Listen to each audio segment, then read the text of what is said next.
Okay, so we have people that are new business owners, haven't started anything yet, might start something someday. We have people that are in business right now. We have inventors in process. We have folks that are looking at taking your existing skills and going into business. Same with you, and you're new at doing that kind of thing. So we have people taking over existing businesses, people starting new businesses. We've got a good mix. We've got all kinds of things going on here. So what we'll talk about first are the innovative rural business models. If you went into business the way that Kat and Bonnie take you into business, they want you to do all the work up front, right? They want you to get your business plan, and I'm picking on them. They'll be okay, trust me, they know me.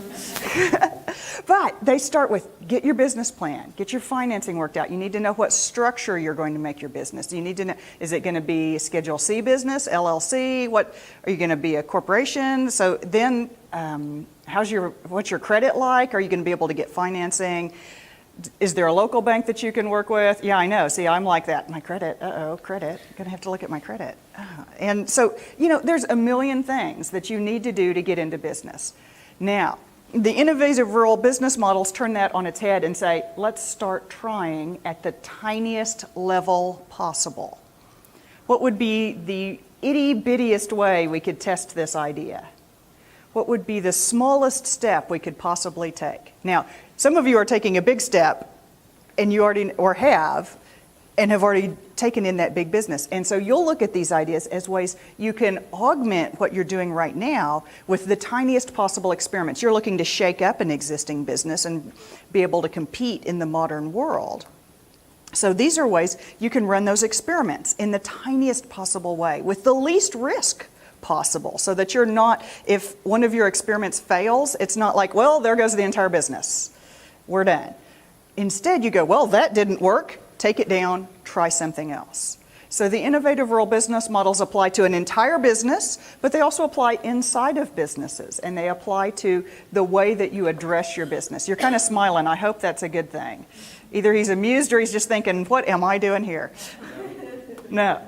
All right, so crazy, innovative rural business models. Okay, that's where I was supposed to talk about the steps. These are the 4 characteristics of the innovative rural business models. They are tiny, tiny, tiny, tiny. They are steps that are temporary. So we just try an experiment. It's just for now. We're going to just do this for now and see how well it works. And then we want to do things together. See, I don't want to have to do I don't want to be out in the middle of a field, in the middle of nowhere, and try to draw all the business in the world to me. I want to get places that I'm with other businesses. I can share the buzz, that I can pull from other people's business as well. So that can be in person, that can be online, however it is that you can get together with other businesses. And finally, traveling businesses. We want businesses that don't have to sit still. How could we take the eye care on the road? How could we touch more than one community? Can we take the invention? Is there something about the invention that we can use to go multiple places? Can we gather up from multiple locations enough demand to make our business work? So those are the 4 pieces, and we're going to put these together in lots of ways. There will be a quiz. My grandmother was a teacher. So this is the last part that I just talk without you telling me more about it. So as we go through these examples, I want you, yeah, I know, and you sat in the front row. We got pushed to the front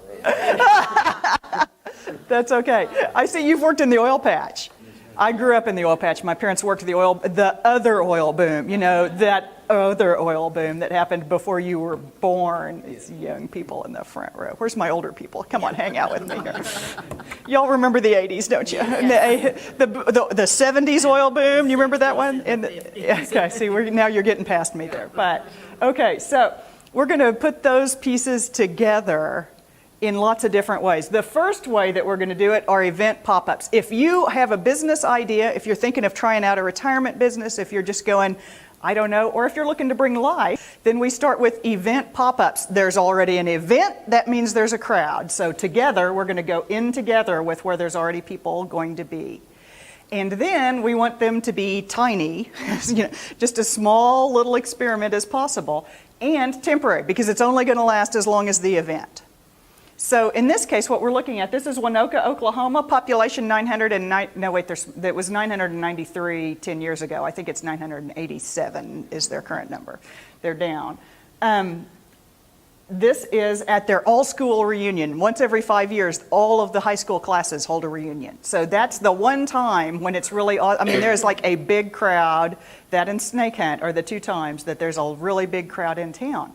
So they decided, they hadn't ever done this before. They have that crowd, but what they didn't have was much for people to do while they were in town. So Jeannie Cole, who's with the Winoka Chamber, took this idea of the pop-up fair and put on a pop-up fair. And because they have a history in Winoka that they're used to being able to close the streets to do business booths, they just closed the streets, filled the streets with businesses, and they did it in front of existing retail businesses. So they have two cute retail businesses, and they put these in front of that. And this is actually across from the bank right there. And this gal is a photographer who's just a hobby photographer. This is just her, she's just a hobbyist. And she decided to test out the idea, maybe I could make money with photography. So tiny scale, temporary business right here where she already had a crowd. So that's how the pieces fit together, okay, in this case. Also, you can see they just took over the streets, and so it went from the kind of event where people come downtown, they go to their reunion, and then they leave and go to people's houses or whatever. Now they're hanging around downtown, which is a big success for all the businesses, as well as an opportunity for people to test out their ideas.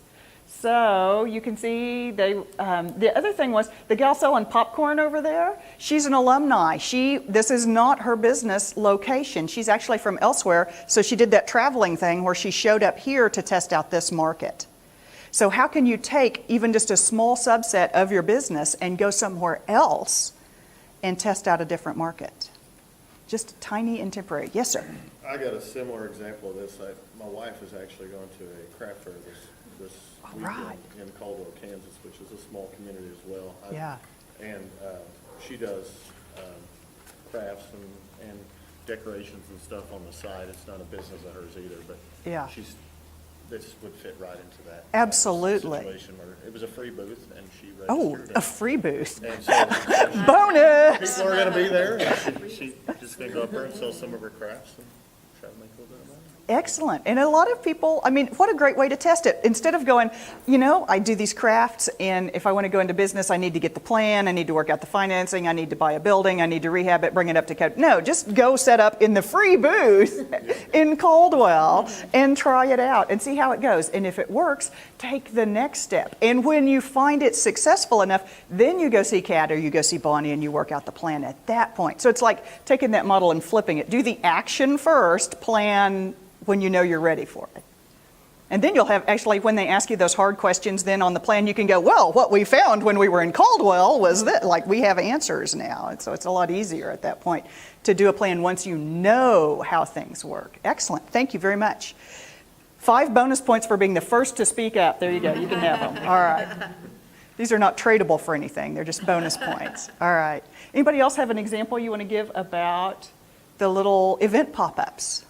Somebody you know that's run an experiment in a booth. Well, that's kind of what we do, because people, you know, that just have a little craft, or Sure. we try and keep it all Arkansas crafts, but they can rent a booth for 4 days for $75, so, you know, it's not a big expense. Yeah. And they come, and if it's good that month, they'll rent the next month. And some of them have really grown now to where they have a fourth of the building, and Excellent. they. Exactly my point. Exactly my And point. if it didn't work, they're only out $75. I mean, worst case scenario. Or if you went to Caldwell, you know, it was For free, it was without free. anything. Where in Arkansas are you? Amity, Amity. A-M-I-T-Y, it's south of Hot Springs. His wife's going to be over there. Yeah. My father-in-law has a place in Eureka Springs, and so northwest corner. So Well, it might be something we'd be interested in if we I'll were have to in the give area. you a card. Connections, baby. That's what we do. All right. Well, and that's part of the travel thing too, because these people can be 1 week with us Yes. and another, and it was okay, so now they can afford to be another week somewhere else. Yes. And, Yes. If it works, then you can scale up and try more and reach more or places. you could be like us, be 1 week and have the whole thing. And then, or maybe you need to figure out that you need to run the whole thing, which is awesome. But you can also find out which locations work better. And especially for small towns, you may find one town is not enough to sustain your business. And so you can travel and go to multiple locations. Well, our town's 732. 732. And there'll be 33 if I move over there. So that's 733 now. Okay, but I can totally see the health, wellness, yoga, massage, totally portable. Could be anywhere.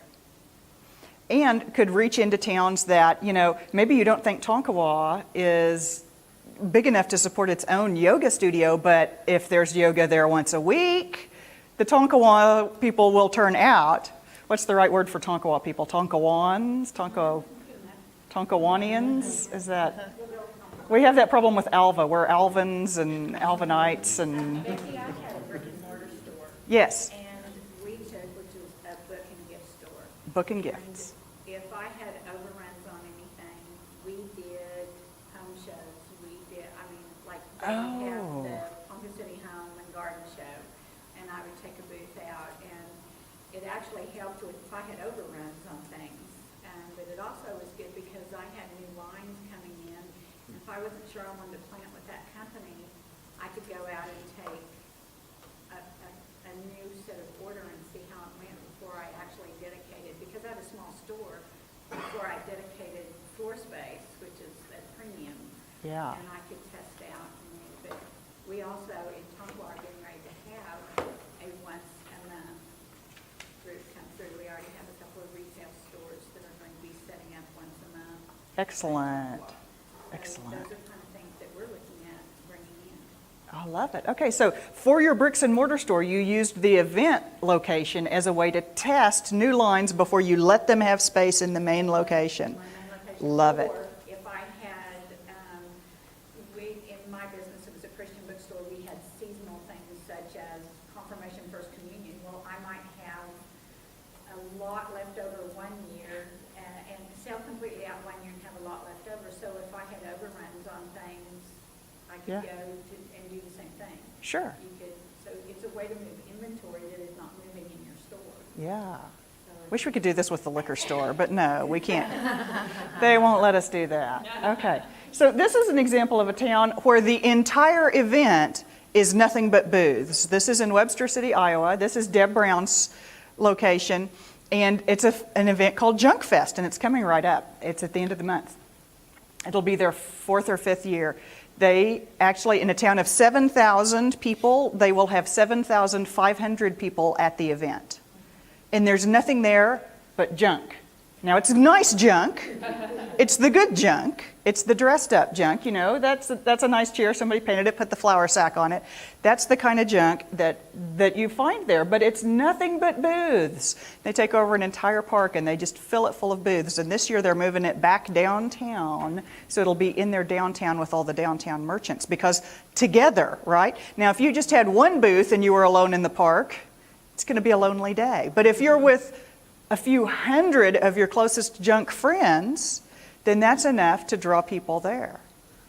So, together. And then I love the fact that they're moving it downtown because that means it's going to support those local businesses that are there in the downtown. It's going to connect with what's already going on in the community, whether they're retail businesses or service businesses or any kind of business. So if you run the optical store and they're having Junk Fest out front, you're not going to lock your doors and be closed that day. I promise you're not. Because I'm telling you, you're not. No, you're going to be open. There's something you sell or a service you can do, or you can just sit out there and talk to people, or even if it's completely unrelated to your business, if you can get out there for Junk Fest so that you talk and connect with people, I guarantee you there's people in town who don't know you're there. I don't care how long your business has been in existence, there are people in town who don't know you're there. Even if you're in Tonkawa, I'm in the town of Hopeton, Oklahoma, a population 30 people. I didn't know my neighbor did quilt repair. And she's got a giant, like a quilt plaque on the front of her house. I thought she was just into quilts. No, it's a business. People mail her quilts, she fixes them and mails them back out. So if I don't know there are businesses in a town of 30, I'm telling you there are people who do not know you're in business. So you have to do these kind of things so that you're outreach. If there's a crowd in front of your business, you get yourself out there.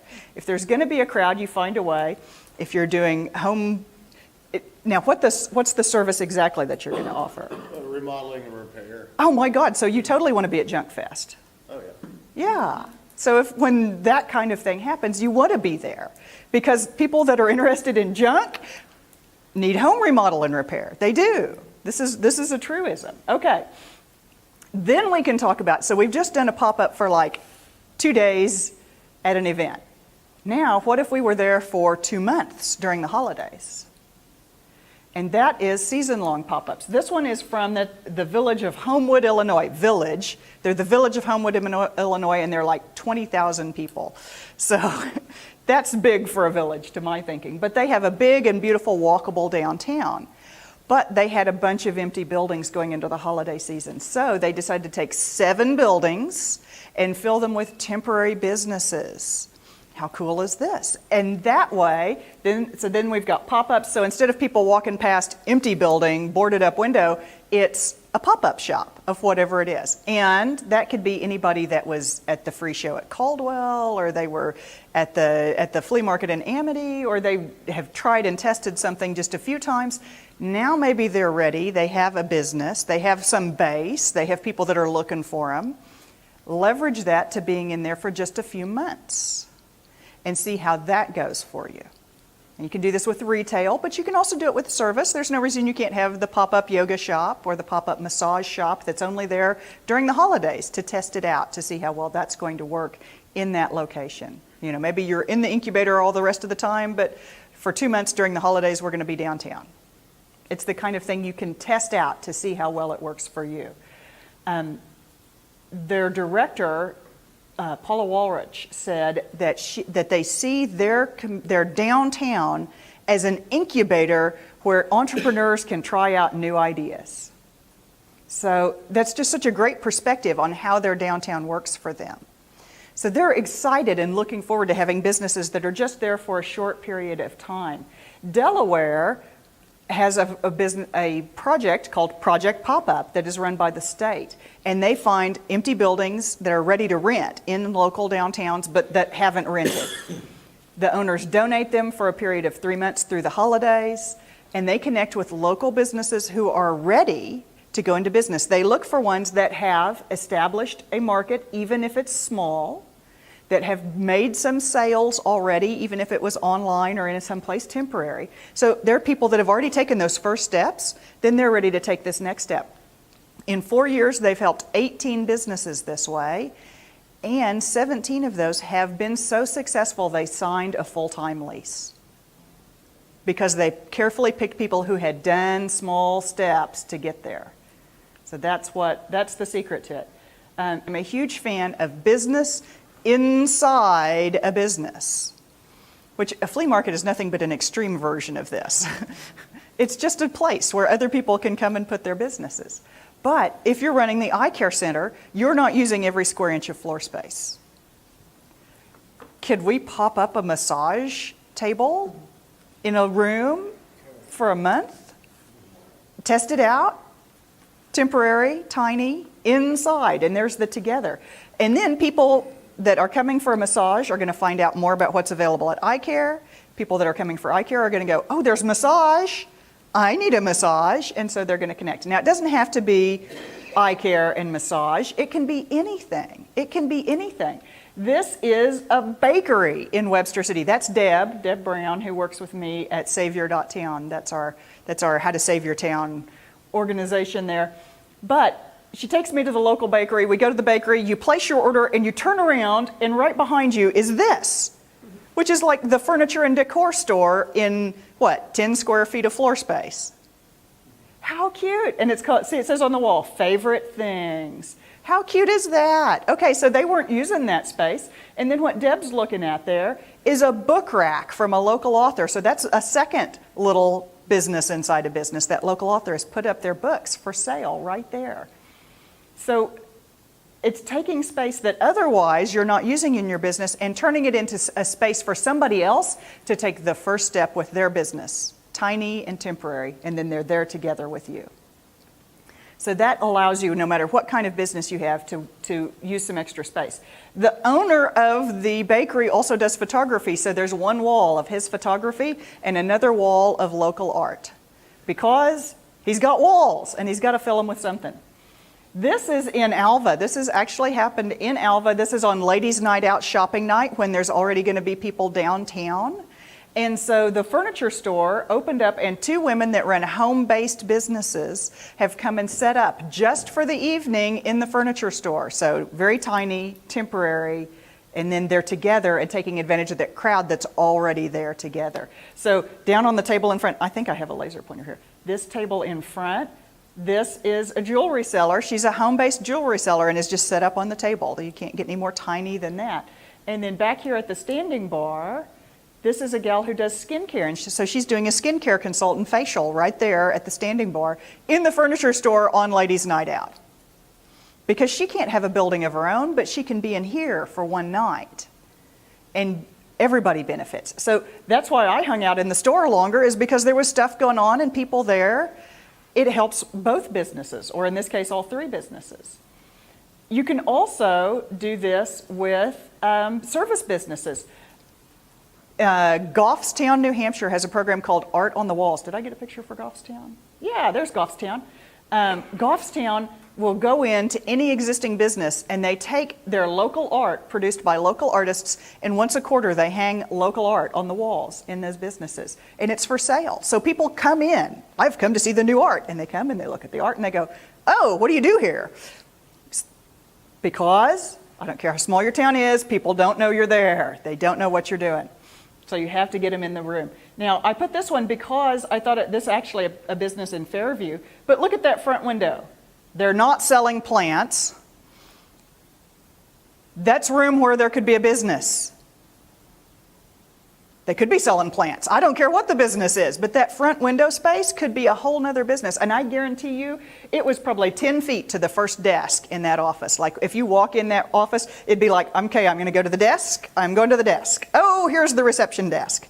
I mean, you know how many businesses we could put into that 10 feet? Like we could totally get some additional businesses into that space. So I love the idea of using business in a business in that big empty space, at least during events, and then maybe all the time, so that you're not just letting empty space sit there in your business and you've got your plants that were at home, except they're overwintering down at the office. Okay, so we did art on the walls. This is actually where I get my hair cut. And I didn't think of this until I did this presentation, and my own Chamber of Commerce director, Alex Mance, said to me, she said, you realize business in a business, the number one example are hair salons, because everybody who works there is an independent contractor. And look at all the stuff that's for sale at the hair salon. For guys, trust me, there's stuff for sale at the hair salon. Ladies like it. In fact, after I took this photo, then the next time I show up on the counter, headbands. I said, who's making these? They said, oh, and they gave me her name. She's a high school girl who's just making headbands on the side because it's a little craft she does. So she has 1 square foot of retail space. This is the original 1 square foot store. She's testing her idea. This is a potential entrepreneur. She's still in high school and trying to start a business in 1 square foot. She's going to take that first small step, learn what works and doesn't work. She's going to get better at handling her money. She's going to find out what people like to buy. She's going to learn about marketing, dealing with other businesses. Here pretty soon, you know what? She's going to be doing more businesses. She'll be in a bigger business. She'll end up owning a building downtown and running something large. She'll buy the whole town. That's fine, you know? But she's going to start with 1 square foot on the counter. Or maybe it doesn't work and she never does another business in her life. But you know what? The more of these that get tried, the more square feet that get handed over to tiny little businesses, the more you find the people who are capable of succeeding and capable of taking off and changing everything. So, all right. Trucks and trailers. Now we got to get out and travel. That's our Alva food truck. Darlene's Home Cooking. I have never caught it yet, but they tell me she makes a really killer chicken fried steak. I got to catch her. But she's always on the road, and so I never catch up with her. But, so traveling businesses. We've all seen food trucks. We all know about all kinds of food trucks. But this is in Altadena, California. which is a town of like 20,000. They're kind of close to a big city. I mean, California, everything's kind of close to a big city. They're in Southern California. But they just take an empty parking lot and they have food trucks in. And their local restaurant said, we don't want food trucks. They're going to cut into our business. It's going to be terrible. Until they started doing this once a month. And the restaurants went, that's our best night of the month. Now, why would that be? Collaboration instead of competition. Ah. The more you have, the more you sell. And the more people go, hey, let's go out to eat. And then they see this is super crowded. They're like, well, let's go ahead and go out to eat. So they go to one of the local restaurants. So that's just a little bit of defense there when somebody tells you, we can't have mobile businesses, they'll hurt our local businesses. You can tell them the story of Altadena, where food truck night is the best night of the month for the restaurants. And this is, so it doesn't have to be just food. You can do anything. Has anybody seen Leo out? I actually ran into him in Kansas one time. And then I was in Elkhart and was talking about trailer-based businesses, and Sue said, my husband Leo runs a sharpening service out of a caboose. And I went, I know exactly what you're talking about because I know I've seen it, like in Pratt or somewhere. So he goes and sets up places and sharpens tools and garden equipment and anything that has a blade, he'll sharpen it. So it's a cool little business. He sets up in front of hardware stores where people are buying tools. He sets up anywhere I said senior center is going to be a good target, any place that there's going to be a crowd of people, but also, I would think any hardware store in the whole territory would be like, hey, come park next to us because that's going to be good for both of us. Let's have tool week. Let's teach people how to use tools. Young people today don't know how to use tools. Ooh, much rolling of eyes in the audience. Okay, so a class on how to use tools would go over really well. People would like to learn to do and make things better with their hands.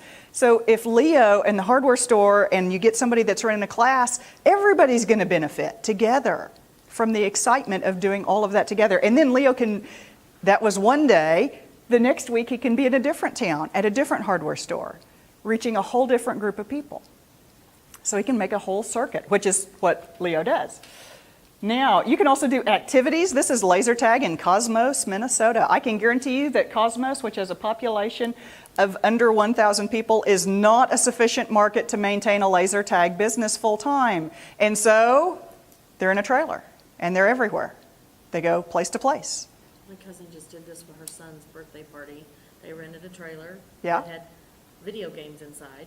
Awesome. And so we got to the birthday party for a 9-year-old where it should be loud and crazy. It was like quiet as a mouse because all the kids were inside the trailer. I love it. And then on the outside, they had big screens, and so the adults were playing, Wii and Xbox and whatever. And then they also had a Pac-Man, machine. Awesome. For those of Awesome. us who remember Pac-Man, those sorts of things. Galaga. Oh my gosh. Okay. Yeah. I was just stunned. It was brilliant. Tetris. Yeah, exactly. So cool, I love it. Not only is the trailer filled with cool activities that draw the kids in, the screens on the outside, actual cabinet games that you can pull out to the side as well. If you had that in one little town, you would saturate your market. People are like, whatever. But if you move around, if you're at birthday parties and you're here and there, then it's still fresh and new, and you can always keep moving around that way. I like it. Excellent example. Okay, so laser tag. Also, I really liked they have inflatable things for you to hide behind. Like these are inflatable stacks of tires. This is an inflatable tank. And I didn't get a picture of it, there's an inflatable hay bale, I kid you not, a big round hay bale. I was like, you couldn't find a real hay bale? Like, we couldn't provide that? And then I think that this is really what's the very coolest about tiny trailers are retail. Like, just put your entire store into a trailer and go somewhere. And we see this done not only with people who start their business in a trailer, like taking small steps, like I did a booth one weekend and then I figured out I'm good at it, so now I'm going to move up to being in a trailer, and then I'll be at different things all week long. At different weeks, I'm in different locations. We also see people that go, I'm a bricks and mortar. I'm going to be in a trailer and I'm going to be at Junk Fest and then I'm going to be somewhere else. And I mentioned Junk Fest because Deb told me they had someone that was doing wedding planning, bridal consulting, and bridal gowns out of an Airstream trailer that was at Junk Fest. Now, in a town of 7,000 people, which is Webster City, Iowa, they can't support a full-time, just a bridal shop. But you know what? If she covers a 3-county area, sure she can. Sure she can. There'd be enough brides out of that whole territory that she can do it by keeping on the move. So retail also fits very well with that. Okay, so we've done enough with tiny retail. I want to mention co-working. How many co-working spaces for Ponca City? We are working on our co-working space in the city center. In the city center? Yes, in the city Awesome. center. And I can do a plug for this. Is this the first co-working space in town? This is the first co-working space. We've tried for the last 3.5 years. Do you want me to tell them what co-working is first? Please. Okay. Co-working is, think of all the businesses that could be run from anywhere as long as you have your laptop or your phone. Or if you're a physical business like remodeling and construction, you don't really need an office. You just need an office some of the time and a place to sit down with people occasionally. So you don't need, you don't need your whole own building for an office. You could have your yard somewhere, but you could use co-working just as an office temporary when you need one. Or if you're running one of those businesses that, for whatever reason, you're laptop-based, you're independent, you could be anywhere, co-working provides you with shared equipment, shared working space. Usually they have open working space, so like there's just like a lot of desks in a room and you can sit down with your laptop. So like these gals are coordinating here across the table. And then usually there's like a little private meeting space. There may be some tiny offices you can use that are available on different arrangements of whether you rent them by the month or they're just available by the day. So it's just the idea that all of us would like to do something, rather than me work from my laptop at the coffee shop or work at home, again, alone with nobody to talk to, or work at the library where people are trying to, do business, then I need someplace a little more businessy. And that's co-working, where we just all get together, bring your laptops, and have your office together, where we can have a little sense of camaraderie. And, it's that whole together thing that you're going to benefit from being in with other businesses. And I have heard of this in as small a towns. I think the smallest town I've heard of that has a ongoing co-working space is 2,500. So they work in small towns. I actually tried one of these in Alva, but I disregarded the very best piece of advice I got, which was build the community first. Get the people together who want to work together. Build that community first, and then build a space or find a space to work from. I didn't do it that way. I found the space first because I wanted a space to work for me. And then so it didn't end up working out. But, that's how we tell you. You know what? We said, take small steps, try it out, see if it works. If not, try something else. So that was me experimenting. There we go. Now, you can also do maker spaces. We talked about whether people have the ability to work with tools anymore. Making and creating things by hand is getting much more popular all the time. So this was in Sonora, California, which is a town of about 5,000 people, and they lost their hospital. When their hospital closed down, they took over one floor of it. The SBA helped them out, and they had a whole group of people went in, and they made it, they call it the Innovation Lab. So here it is. They put in an electronics lab in one room, so they just got, soldering equipment and stuff so you can make electronics. There's, all right, this pointer, okay, there's a little video space so you can shoot videos. You can even be on green screen so you can have cool stuff going on behind you. They have, these computers are set up with game and application programming software so that you can get into the business of programming, of websites, web design, app programming, game programming. So there was all set up in high-tech system. So that is a makerspace, any place that you bring people together where they can make stuff together. I love the whole let's just get together and tinker model. I think it works really well for all kinds of hands-on businesses. It also works very much for arts because the arts is the same thing, let's get together and tinker kind of thing. This is at the Artesian Galleries, which is in Sulphur, right across from the Artesian Hotel. They built a gallery, and in that space they built shared spaces for artists to work from. And then, so you can see there's like some gathering space, there's a big gallery space where they can show their art, there's a store where they can buy supplies, and then they have like classroom space where they can do teaching and learning. Mark Mulligan, who's with the Chickasaw Nation, told me that his vision for this was like the way it was when he was in college, that you met other artists who did things differently, worked in different media, had different ideas than you did. And if you can get people together in a shared space, artists will be able to interact like that, create new things, do things differently than they've ever tried before. So it's like a collaborative co-working space for artists. And this is a picture from, they did a weaving workshop. So there's folks learning weaving there at the Artesian Gallery. There's a gal in Alva, Oklahoma who owns a building. And she said, she's into quilting. She said, my dream is to take this old building and turn it into like the Fabric Arts Center. And like everybody can bring their own quilting equipment. And we can all set up here and would have this wonderful space where we could share ideas. I'm like, you'll be swapping fabric. I know what you'll be doing.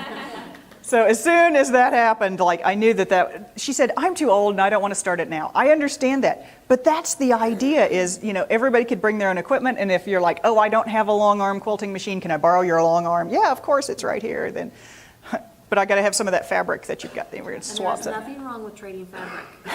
Let's just That's what- clear that up right now. That's what my mother says, that she who dies with the most fabric wins. I'm in the game.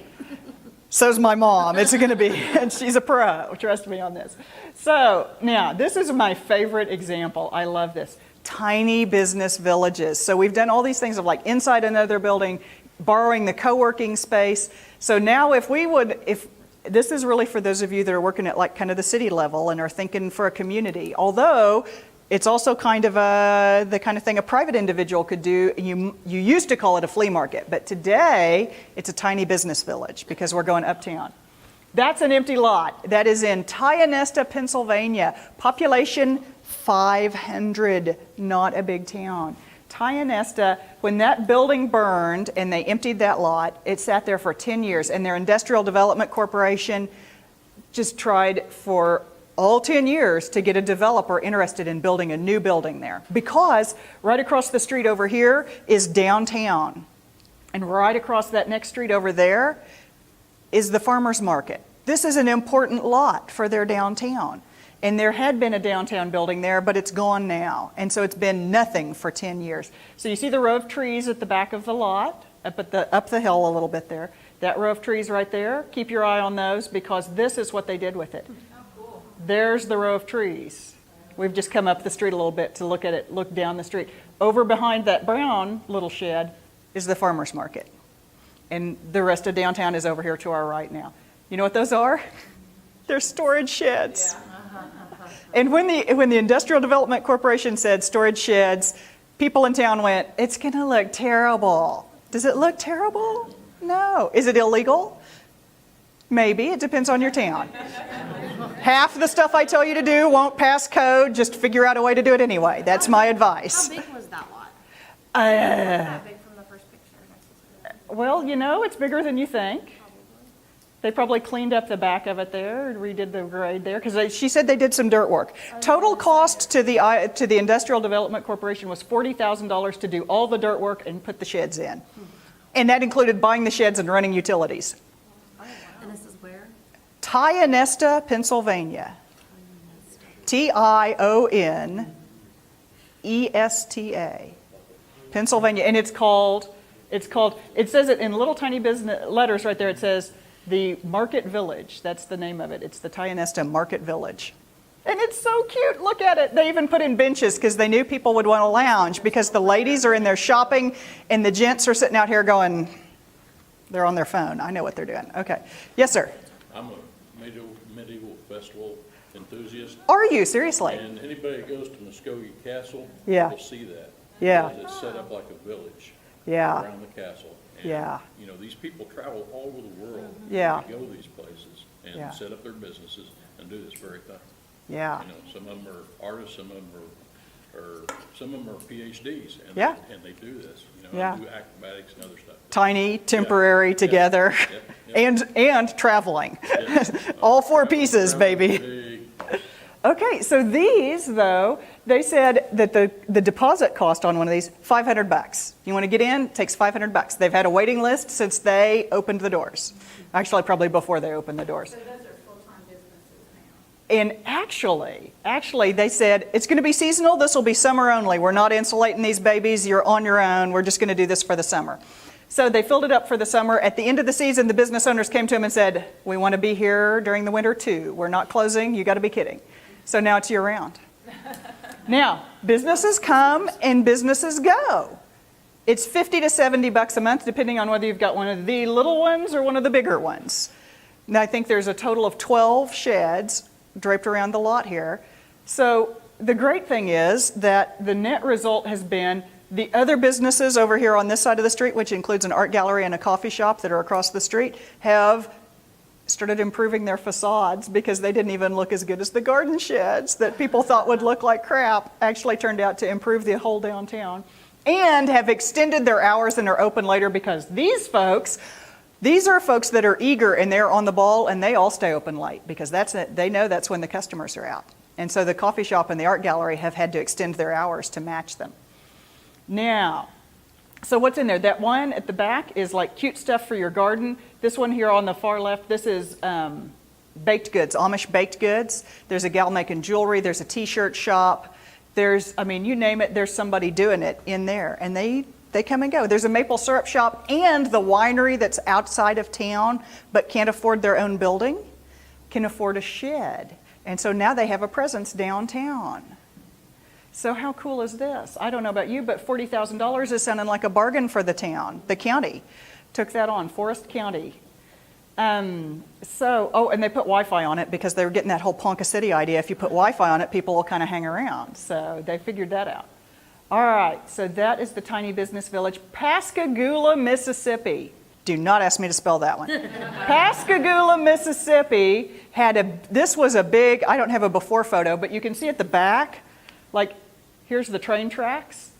This is the big dirty lot down by the tracks is how this was described before. And now they just put a deck, they raised it up because it's Pascagoula, so they know there's a flooding potential, so they raised it up. These are Katrina Cottages. They were used as temporary housing after Hurricane Katrina. So they went through the hands of the Emergency Management Agency, got donated back, and this is where they ended up. They're now all stores, little shops with this deck that connects them, and then out front is a big green space that's now turned into like a community lounging and gathering area. And there are people that are running retail stores. There's a cupcake bakery. There's a photographer that's based in there. There's a salon that does nails and a salon that does hair because we're going to specialize because we have less than 1,000 square feet. We just do one thing here. Once again, they'll come and go. There will be businesses that'll try it out and find that it's not for them, which is great. We want them to find out at this size, not risking their entire family's financial well-being for 2 generations. We want them to try it at the smaller size. So that's Pascagoula in the tiny business village there. Okay, shared spaces. This is where you take a giant retail space, the building that is too big. This was in Washington, Iowa. Kathy Lloyd saw this building sit there for decades after the department store went out. 15,000 square feet. Who's going to run a retail store that fills 15,000 square feet in a town of 7,000 people now? Nobody, it turns out. So Kathy decided that she was going to change that. So she called it the Village. And when you go inside, look, it's like a little village. So it's little tiny shops inside the big store. So, people can fit in just a few hundred square feet. Someplace the size of your bedroom maybe, or even the size of a walk-in closet. So there's little stores of different sizes. And Kathy knows not everybody can fill a store. So she put in little push carts, like you see the little push cart there in the center. So if you could just fill up 3 shelves on a push cart, you could be in business. And then, wait, one more, because Kathy says if you can't do that, you can have a table.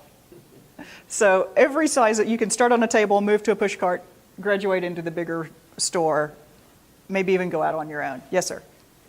In a Corey, situation right? like that, I don't remember one name. how do they get everything brought up to code, like your electricity, plumbing? In this particular case, Kathy talked to the people who owned the building.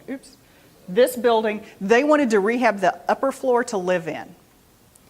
And so she talked to them, and at the time they were doing that, she convinced them to let her lease the bottom floor, and then she worked with the same contractor that was working the top floor. They did the whole building at once.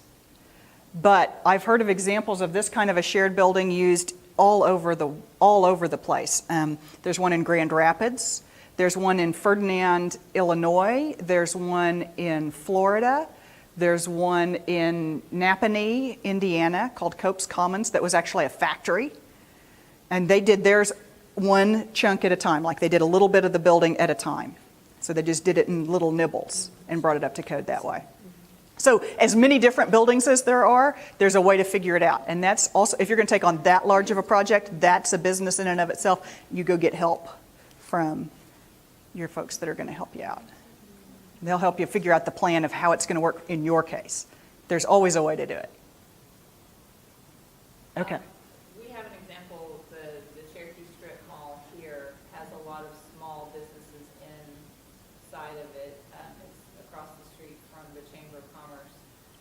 And going on that junk theme. Yes. The JUNK. Nice junk. Yeah, nice junk. But she's got micro businesses all throughout that. Yeah. And, you know, the next step, that's only the first floor. To spread to the second floor, she's gonna have to come up to code on the different parts of the building. So Sure. it's definitely baby steps Yeah. as far as that goes. And the city will work with you if you will do what they ask as far as the minimum goes. Then you can go to that next step when you're ready to do it. Yeah. So. I've been advising people, you know, can you do 10 feet at a time? Like, can we figure out how to use just the front 10 feet of our building? And, you know, if we can't do that yet, can we start with just a temporary event? The city's not going to make us come up to code if we're having, like, on a weekend, there's just a thing going in there. Just a pop-up business for the weekend. Like, by the time the city finds out and wants to come around, the weekend's over and you're gone. So then you go from there. So you made money at the time, and that gives you a little money when they do come around and say you're going to have to come up to code. Don't tell the rest of the city people I said this. Then when they come around and say, do you have to come up to code? You go, well, we made a little money on the weekend, so we can afford to do just a little bit. Can we do 10 feet? We want to put a business just up front here. Can I, you know, how much code would I have to do that? For just a temporary business, it's not a permanent business, it's temporary. Work with them, figure it out, do it in tiny little steps. You can always figure out a way to make it up to enough of code to make the next step. And that's another thing that we're looking at with the city center is having maybe a retail space for people who are thinking about buying a building or they're wanting to try something out. Yeah. Then they have a month to move their stuff in, they pay their $50 and see how it goes. We really would like to get more people through there. So if anybody's interested in taking a tour, we have about 20% occupancy right now, and that's it.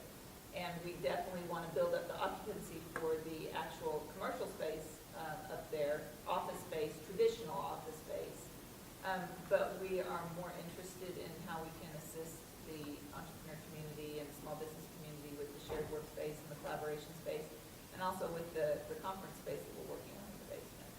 So we've got to do pop-ups. Exactly. We have to run a bunch. I mean, you got to have a series of pop-up events there. This is what has to happen. Okay. And Gail, I will talk to you about possibly doing a chair. Huh? It is it's at 5th and Central downtown. Oh, could you, what you're talking about? Yes. Okay, I want to show you one other thing about the village in Washington. Besides, she calls this, first of all, she had a structural column here that those terrible zoning people wouldn't let her take out, so she made it a tree. So why not? Okay, this is her gentleman's area where the gentlemen may lounge while the ladies visit all of the nice shops. She keeps lemonade and refreshments there because she knows that gentlemen will wish to lounge. Here's another shot. That's the gentleman's area there. But you can just see what a cute little store it is there in the back. They're just cute little tiny stores. And she also opened a bookstore in this little town that's too small to have a bookstore, so they have a one-wall bookstore. So is there like one checkout space for each vendor and then In- it's tagged certain ways? Like how does that? Right. Okay, so this wall, I'll just point out also, this wall over here is local art because you've got another wall, you might as well do local art. Okay, so you can do it like an antique mall where there's one central checkout, Right. everything's tagged. In this case, all of the merchants arrange to work based on how many square feet you have, you work so many hours. And then that's how they get enough people to work enough hours to keep the thing open. So if you need this many hundred, you need 400 square feet, then that translates to so many hours that you'll work the checkout. So rent plus hours. Yeah. Is what makes up your Yeah. that space.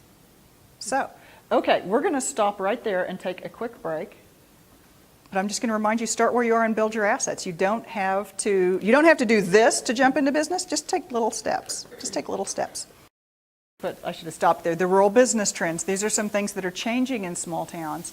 Because we have a lot of people in small towns who act like nothing will ever change. People who talk about I remember when I was a kid, we had 3 theaters and 2 menswear stores and a grocery and 14 saloons downtown. That's the one my mom always tells me about. Now, how she knows we had 14 saloons, I don't know. My main street's a big flea market. The main street may be a big flea market. Things have changed a lot over our lifetimes, even if you're fairly young. I look down at the young group in the room here. Even if you're young, you've seen change in your lifetime. But we all kind of remember what town used to be like when we were kids. And it's different now. But we tend to look at the town not as what is it going to become, but we're still looking at it from that frame of reference of what did it used to be. So how can we change our perspective of looking more into the future? So that is where I use the trends. I do say that we will have a future. Small towns have a future. Now, sometimes we get the impression from everything that we see or read says, like we're going to all leave small towns and move to big cities because urbanization, right? Like everybody has to go. No, we are going to need food. I am fairly certain. We will need small towns because over 90% of the land in the U.S., rural. Therefore, that's where most of the farming is going to continue to happen, no matter what advances happen for us. We will also need, shout out to my nephew here. There's my nephew. Okay. And then energy and natural resources. We know this. We know where all of that production happens. It's not in the big city. It's out in rural areas and small towns. And whether it's old style production, new style production, wind, solar, even our water supply comes from rural areas. And so it also matters about conservation. This is my other nephew, my little tiny nephew here, who's 6 feet tall now. I put a bunch of Oklahoma pictures in this, so it's full of my nephews now. So when I was in Wisconsin last week, it was full of Wisconsin photos. But I get to come home, I get to use all my own photos of Oklahoma. But we need conservation. We talked about the water supply. We need people who will protect and conserve our environment. And we want to be able to enjoy it. We want to be able to get out there. We know research shows we're healthier and happier when we get into nature. So this is one of our advantages of living in small towns.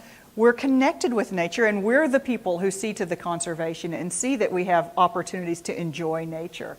So we have a future in that. And finally, we grow strong people. I just showed you the nephew with the little horse here. This is the little guy with the horse.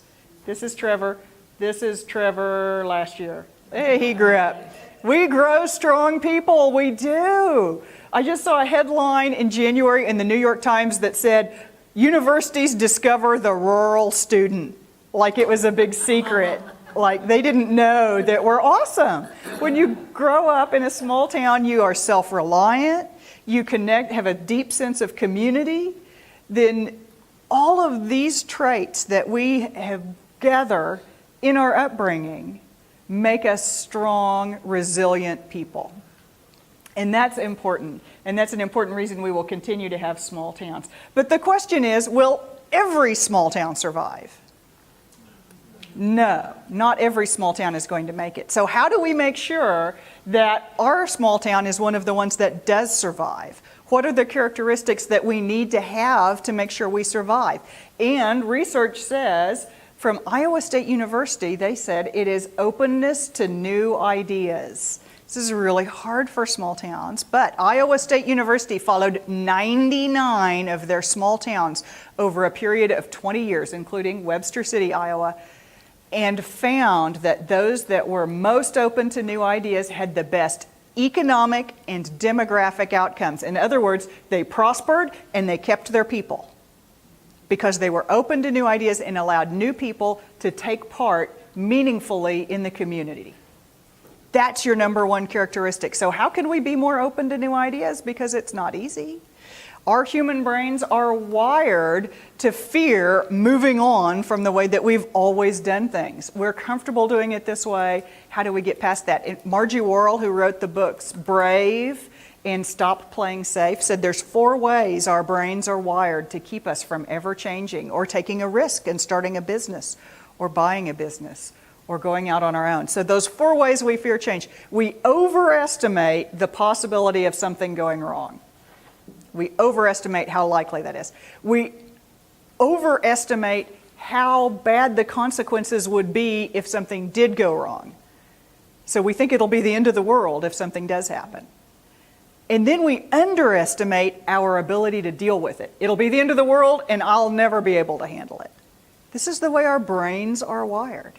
And finally, and maybe the most telling, we have programmed into our brains this absolute tendency to discount the risk of inaction or sticking with the status quo. If we just stayed the way things are, it'll be fine. That's what our brain thinks. So there's actually Professor Phil Bobbitt from the University of Texas calls this the Parmenides fallacy, because Parmenides was the Greek philosopher who said, all change is an illusion. The world is static. Professor Bobbitt said that when we have to make a decision, what we have to weigh is not the risk of the change we're considering versus how wonderful it is the way things are right now. We're comfortable the way things are now. What we have to weigh is the risk of that change we're weighing versus the risk of sitting still even as things change around us. Because they won't stay the same, we know that. So we can't compare the possible future to the current. We have to compare this possible future to a different possible future. And what is the risk of not taking action in a fast-moving world? Well, the famous Oklahoma philosopher Will Rogers said, you will get run over even if you're on the right track, if you're just sitting there. So that's the risk. So let's look at what's coming down the stream at us very quickly here. First is that we've reached the end of geographic limits. The lines on the map do not define your community anymore. You are not limited by where you're located, only serving a local market, only connecting with local information, because how many people in this room right now are using a device connected to the internet right this second? Let's count. 1, 2, who else is using? 3 that are open now. All right, how many of you have within arm's reach a device connected to the internet? Everybody in the room. In fact, we are connected at all times. We have the ability to connect with information. That's sad? No, I think it's great. She's enjoying herself. She's going to run into a tree. That's why she's on a horse. The horse is looking for trees. It's his job not to run into the tree. She's probably FaceTiming with somebody. Look, I'm on a horse. I think that's fine. My point, this could very easily have been my nephew Trevor, who was probably on a horse. I got to get a picture of him on his phone on the horse. I do have a picture of a gal in the parade on her phone on a horse as well. Okay, but the point is, we have information instantly accessible. I come from the 70s, the land of the paper encyclopedia. All gone, because that information is instantly available to all of us instantly now. We use that as getting us past geographic limits. We are no longer limited by where we're located. And you don't have to have organization. We don't need, that's my little nephews, there they are. That was the same day there.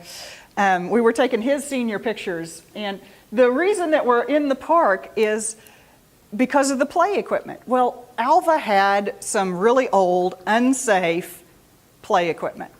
And there was a group of moms who said, we have old, unsafe equipment, we need to replace it. They decided they were going to take action on this. They started figuring out what was available. They started researching online because they had at their hand the ability to find out. So they find out what's available, what will work in our area, what will last in our weather. They start raising money for it. They did not elect officers. They did not form an organization. They're not a 501c3 at the time. They were in existence and raising money and making change for 3 years before they elected officers, and they only did that because the city told them they had to if they wanted to do anything in the city park, so they did. Now they have a president so that they can fulfill their requirement. But look, we now have fun equipment that's even safe for big kids to play on, because they just got together and did it. We don't need formality anymore. There's no one telling you no, just go do these things. Just take the action. And you can see what this has done to our work. So many more of us are now location independent. We're able to do our work from anywhere, or we're able to accomplish a lot more than we did before. And even if you run a very traditional hands-on kind of business, you have the ability to outsource so much of the technical work, the office and support work, the payroll, taxes, accounting, all of the back-end HR. What else could that? Marketing could be outsourced. Everything that doesn't involve actually swinging the hammer could be completely outsourced and done by anybody anywhere. It didn't even have to be somebody local, but it can be.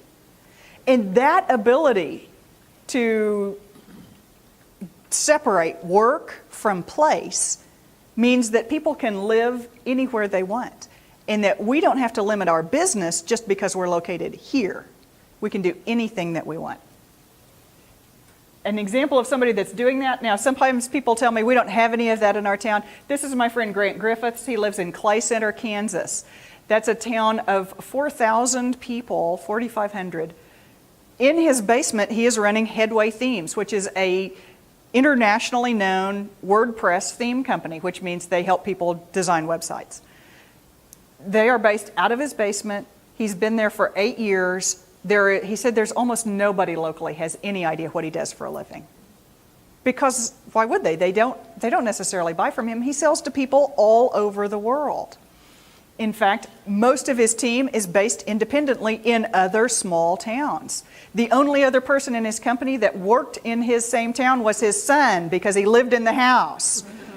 He went away to college, and so that diversified even further. Now he's the only person working at headquarters, which is his basement. And there's people doing that in your town right now, and you just don't know about them. But they will all be down at Coworking once Kat gets that going. So the cost of moving people and information and goods is declining. It's going to lead to all kinds of new products that are going to change the way the world works. High-speed connectivity is going to become even more ubiquitous than it is now. And we're just going to decouple work from place, and it's going to trigger a huge shift in where people live. We'll talk about some more of that. I want to go quickly through retail. We've got some retail folks here. Everything gigantic in American retail is going to get smaller or die. And that is a quote from James Kunstler, who was writing in Business Insider, and he said that in 2013, when everybody laughed at him when he said it. Last week, Ad Age reported that the scale implosion has happened. That predicted implosion of giant retail is going on right now. We're watching it as huge retail is just collapsing in on itself. This is their potential solution for big box retail. Large retail, they've built a pretend downtown. That's what it's trying to be. It's called a lifestyle center. What is it? It's a small town. It's an outdoor shopping mall that's trying to pretend to be a downtown. Do you know anybody that has a downtown already? Like downtown has a downtown? Like Tonkawa has a downtown? Like lots of small towns have downtown. We already have what the big boxes are using as their potential solution to try to save themselves. So actually, Best Buy calls the new trend community-oriented retail. You know who's good at community-oriented retail? Community-oriented retailers, like our small town stores, are good at that kind of stuff. So I think this is hilarious, which is really not very nice of me, but I do think it's hilarious. The retail is just going to split in two, because all those salespeople aren't going to quit spending money. They got to spend money somewhere, so it's going to split in two. Stuff you do not care about, stuff that can be just automatic, is just going to happen. Like that order is going to go online. You won't even think about it. Like your refrigerator is going to call in and order more cheese, and it's going to get delivered by a drone. Your robot's going to go out, pick it up, put it in the fridge. Like you won't even be involved in that transaction until you go, oh, cheese. Like that's going to be your role in it. So all of those purchases are just going to happen without you thinking about it. And that's already here. Like Amazon has the dash buttons. You can just walk up and go, we're out of paper towels. Ordered. Done. Like that's what's going to happen to part of retail. That's the boring end of retail. The interesting end of retail goes to small stores. Because if it's something we care about that we're interested in, if it's like Fiesta dishes and I want to go enjoy shopping for Fiesta dishes because they're so pretty and the display is going to be fun. And besides, I got to go through the entire upscale flea market, tiny business village, and see all the stuff and the guy that's carving fishing lures. And that's an experience. So that's where I'm going to go get my Fiesta dishes. And that will be the split. Stuff we are interested in and care about goes to small retailers. Stuff we don't care about happened automatically. The robots did it. Now, IBM says in 5 years, buying local will beat buying online. And that is because they see local retailers adopting the technology that we're used to from online. The ability to give recommendations, subscriptions, things that come automatically, the ability to refer people to other merchants to be able to sell stuff in your store that's not actually in your store, but we'll get it for you, it'll show up at your house. But you can come down here and we have the expertise, we have the knowledge, and we have the technology tools to keep your wish list and know when your holidays are and what everybody needs. Connecting that kind of technology to your store is what IBM is talking about, going to make small stores ultra competitive in the next 5 years. Jack Ma, chairman of Alibaba, says that's how they're going to take that Chinese online retailer into the real world. They're not going to build their own stores. They're going to work with the hundreds and thousands of small stores that already exist. That's how they'll get into the physical retail game. So it's changing really fast. Now, I'm going to close with this one, which is small town cool. Because small towns are cool again. I think we've always been cool. Because that's where it's at. All the cool is in small towns. Turns out big city people like to visit small towns. They do, it's true. Because we're awesome. And so Fodor's Travel says there's been a big uprise in travel to small towns for people want a local, authentic, mom and pop experience. We got that covered. Like, we've got that. They said they're looking for towns with quirky and regional appeal. Quirky, we've got quirky. We can do quirky. So this is good news for us. When it said everybody wanted to go places that were big museums, and they wanted to check sites off a list, stuff that was in a guidebook, we couldn't quite do that. We're not in the guidebooks. But when the people start looking for stuff off the beaten path, their friends and neighbors' favorite hidden gems, we can do that. My whole town is a hidden gem from that perspective. So this is good news for travel to small towns. Condé Nast Traveler calls this the explorer mindset. People need to know, explore, and experiment. Small towns are perfect for that. It also turns out there's that nephew again. I told you I got to use all my nephew photos this time. Y'all, I'm not giving you their Twitter handles or Instagrams because I'm not having you tell them I did this. But people do like our way of life. We've seen this massive shift in lifestyle nationally where people are paying less attention to wealth and more attention to experience. Turns out money's not everything and bigger is not always better. So we're seeing that shift nationally. Adult coloring books because people are super stressed out and they need to relax. That's like an attempt to get into our small town relaxed way of life. So, I mean, for the yoga and massage group, this is speaking your language. That national trend also speaks to a small town lifestyle. And it does also extend to our downtown. There are huge trends in national urban planning of strong towns and smart growth and new urbanism and walkability and livability, and all of these things are really just about how can we make our big cities more like a small town. We already have that. Like, we don't have to go out and remake our town. We don't have to manufacture it exactly because we've got it. We just have to enhance what we're already working with. So this is also great news for small towns because we have this already. Now, this means that there's an increasing demand in people who would like to live in small towns. When Trulia ran a survey of where would people like to live, where do you want to live in just 5 years? Where do you see yourself living in 5 years? So this is how it breaks down. Urban is the bottom, suburban is the middle. Rural is the only area that gained in that survey. There's the number of people who live there now versus the number who want to live there in 5 years. Rural gained 7% of the population if people had where they'd like to live. Important to know, you remember we said work and place are breaking apart? People are going to be able to live where they want. And in fact, we're seeing it happen right now. Everything that you've been told all your life is rural is dying, right? Like we're the bottom line headed for oblivion, right? You know who that line actually is? The densest counties in the United States. That's urban areas, urban cores.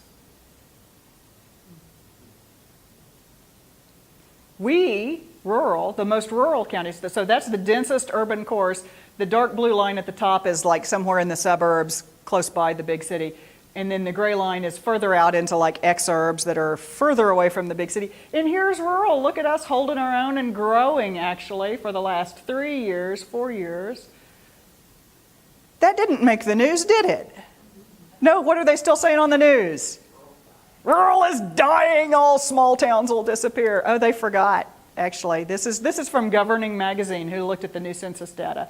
This is the number of people who moved into each county minus the number of people who moved out of each county, and they just broke it up. Most urban, most rural. There we are. So we know it's already happening. So which towns are going to survive? You remember I said that it's going to be those that are open to new ideas, that Iowa State University study. We have to be open to new ideas. We have to pay attention to what's coming in the future. That. Hard to change people's attitude about those. Oh man, we're going to talk about that. We're going to talk about that. And so I just want to say, this is one thing that helps with that. One is to talk about the future. How can you get people who are like, I remember when, how can you get them to turn to, here it comes, real fast. And talking about those future trends is like the #1 club to beat people over the head with when you're trying to get them to think about the future. You go, hey, you know, Tesla cars drive themselves. The National Municipal League has just issued guidance for all cities and towns that they need to be adopting right now for autonomous vehicles. Have we done that? Now, when they go back to arguing about who's going to deal with the stop sign on the end of Ash Street, you know, then you go, hey, autonomous vehicles coming fast. Are we thinking about the future here? Are we, you know, that? So that's a good lever to help move people forward, is to talk about how things are changing into the future. The best trick I've found to get them to do that is to let them have that moment in the past. So on cars, we use this example. We say, what car were you driving 30 years ago? Somebody tell me what car you drove 30 years ago. I drove a 75 Mustang with an 8-track player. Who can top that? 76 Honda. Okay, so let's see. What did you have? A black dually truck. A black dually. All right. Okay. What other cars were you driving? It was in 69 Fairlane. Oh God, the 69 Fairlane. You wish you had it back, don't you? All right. 72 Jeep. The 72 Jeep. Oh my God. So 87. You guys weren't even born in 87. You guys are out of this conversation. You were born. It was a big wheel, tricycle, spare tire, working air conditioning, working seat belts, a DVD player, Technology hookup. power windows. You had zipper windows in the Jeep, man. Oh, yeah. Ladies, I'm glad you were here. Thank you so much. Sorry, we have to go. What else? Like anti-lock brakes. A lot of us probably drove here in a car that we don't know it, but it will power steering, automatic transmission, lane keeping technology is here. Somebody drove here in a car that's new enough that it keeps you in your lane and warns you when you're out. Trip odometers. Trip odometer. Okay. That's pretty basic, the trip odometer. What else? Cars will stop themselves right now if they detect an obstacle in your path. They won't go into drive if you're not seat belted, if the pressure's on the seat, but the seat belt's not engaged. It will keep you from driving. Yeah. I was in a 2015, we were driving around the city, and once you're within the city limits, there's some kind of trigger. Yeah, GPS, which, I mean, talk about things your car from 30 years ago didn't have that your car now has. GPS, it knows where you are. It knows what the speed limit is. We've delegated to it knowing where to turn. I had a rental car when I was in Wisconsin. Delegated to it was all control of the headlights. It knew what needed to be done with headlights, including bright and dim, which it was better about remembering to do that than I was. The windshield wipers, it takes care of that too. Like, we just keep delegating more and more stuff to the car. Is it really that big of a step to delegate the driving? Like, we could order a car today that will drive itself. Now, 30 years from now, what will the car look like? It'll have wings. It better fly. It won't look like a car. It's going to have 4 blades. It's a quadcopter, and it'll just take you somewhere you need to go. You just can get in it and tell it, Oklahoma City, and it'll go, all right. 30 years from now. That is the best tool to change people from thinking about the past to thinking about the future. that I have found so far. I'll keep you updated as I continue to work on this question. I really do work on this question. So, where are we? The time has passed when a few influential people could gather in a room and decide what the future of your town is. The future of a town today will be decided by the actions of hundreds of people taken every day based on their belief about the future of your town and their role in it. We are crowdsourcing the future of our towns. You remember we said you don't need organization anymore, you don't need formality, you don't need permission, you can just do things because you have access to all this information. That applies to the whole of your town. Everything that you do, everything that you believe about your town is what makes it happen. That's where the future of your town is coming from. It's from you and not just some officials sitting in a room somewhere who've decided on a plan. They're still deciding on that plan. It just doesn't matter because you guys are doing it. So the question to ask people to really get them off high center is, how will inaction cost us in a year from now if we don't do anything? You remember, if we just sit here, we're going to get run over. We're not comparing the risk of change and how hard things would be if we changed, what will it look like if we change, versus it's really great, we're going to stick with it. We have to compare that risk of change versus how things will change around us if we don't move. How will our inaction cost us in a year? So that's another great tool to help keep people changing. So I want to say thank you for coming to this. I'm going to wrap up here, but I'm going to hang around for the next 10 minutes and I want to talk to you. So if you have questions or something you want to ask me, do hang around. This will get you a copy of those trends I just talked about so quickly. If you need a bludgeon to use to just kind of gently nudge some people into thinking about the future, those trends will help you do that. If you're interested in the small town business stuff, I do write about doing business in a small town. That's at smallbizsurvival.com.